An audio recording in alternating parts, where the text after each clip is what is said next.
बिस्मिल्लाहिर्रहमानिर्रहीम। अस्सलाम वालेकुम क्लास 9। उम्मीद आप सब खैरियत से होंगे। आज हम लोग 9th क्लास की मैथ के यूनिट 1 की रिव्यू एक्सरसाइज के क्वेश्चन नंबर 3 को सॉल्व करेंगे। और क्वेश्चन नंबर 3 की जो स्टेटमेंट है वो है if a + 3 4 6 and b - 1 is equal to -3 4 6 and 2। ये 2 मैट्रिसेस इक्वल दिए गए हैं। इनमें से हम लोगों ने a और b की वैल्यूज फाइंड आउट करनी है। तो चलिए अब हम लोग अपने क्वेश्चन की जानिब चलते हैं। अब क्वेश्चन में ये जो हमारे पास दोनों मैट्रिसेस इक्वल दिए गए यानी a + 3 4 6 b - 1 इस मैट्रिक्स को इक्वल दिया गया है -3 4 6 और 2 इस मैट्रिक्स की इक्वल। ये दोनों मैट्रिक्स इक्वल हैं तो इसका मतलब ये हुआ कि इनके अंदर मौजूद जो एंट्रीज हैं वो भी एक दूसरे की इक्वल है। यानी जो फर्स्ट एंट्री है वो फर्स्ट एंट्री की इक्वल है, सेकंड एंट्री के, थर्ड एंट्री थर्ड के और फोर्थ एंट्री के इक्वल है। ये तमाम एंट्रीज भी इस मैट्रिक्स की तमाम एंट्रीज इस मैट्रिक्स के तमाम एंट्रीज के इक्वल है। तो हम लोगों ने ए और बी की वैल्यूज फाइंड आउट करनी है।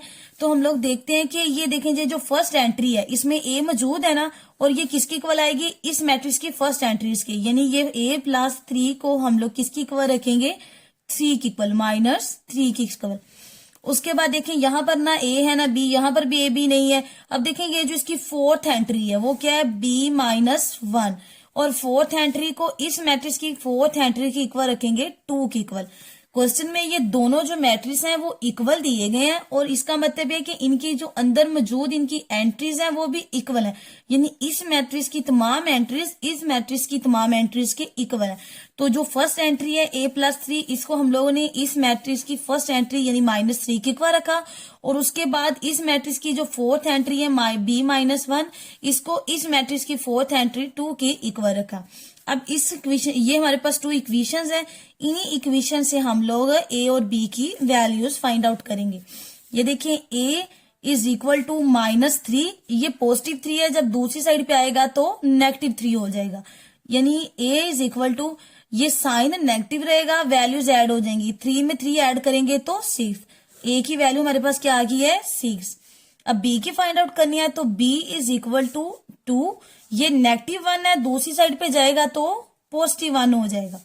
तो b = 2 में 1 ऐड करेंगे तो क्या आ जाएगा, 3।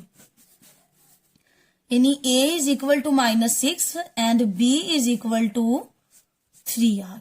ये हमारे पास इसका आंसर आ गया। एक बार हम इस क्वेश्चन को स्टार्ट से देख लेते हैं। सबसे पहले ये देखें, ये क्वेश्चन में जो दिया गया है ना, ये 2 मैट्रिक्स दिए गए हैं, ये इक्वल दिए गए हैं। इनका मतलब ये है कि ये जो 2 मैट्रिक्स इक्वल दिए गए हैं इनके मौजूद जो अंदर एंट्रीज हैं वो भी क्या इक्वल है। तो हमने फर्स्ट एंट्री a + 3 को इस मैट्रिक्स की फर्स्ट एंट्री -3 की इक्वल रखा। उसके बाद इस मैट्रिक्स की फोर्थ एंट्री b - 1 को हम लोगों ने इस मैट्रिक्स की फोर्थ एंट्री 2 के इक्वल रखा, और इस मैट्रिक्स हम लोगों ने इजीली b की वैल्यू फाइंड आउट की इस इक्वेशन से a की, और इस इक्वेशन से b की वैल्यू फाइंड आउट की। उम्मीद है आपको इस क्वेश्चन के तमाम पॉइंट्स की समझ आई होगी। अगर आपको किसी भी पॉइंट की समझ नहीं आई तो आप मुझसे कमेंट सेक्शन में पूछ सकते हैं, और मजीद ऐसे वीडियोस के लिए मेरे चैनल को सब्सक्राइब करें। Thank you. Allah Hafiz.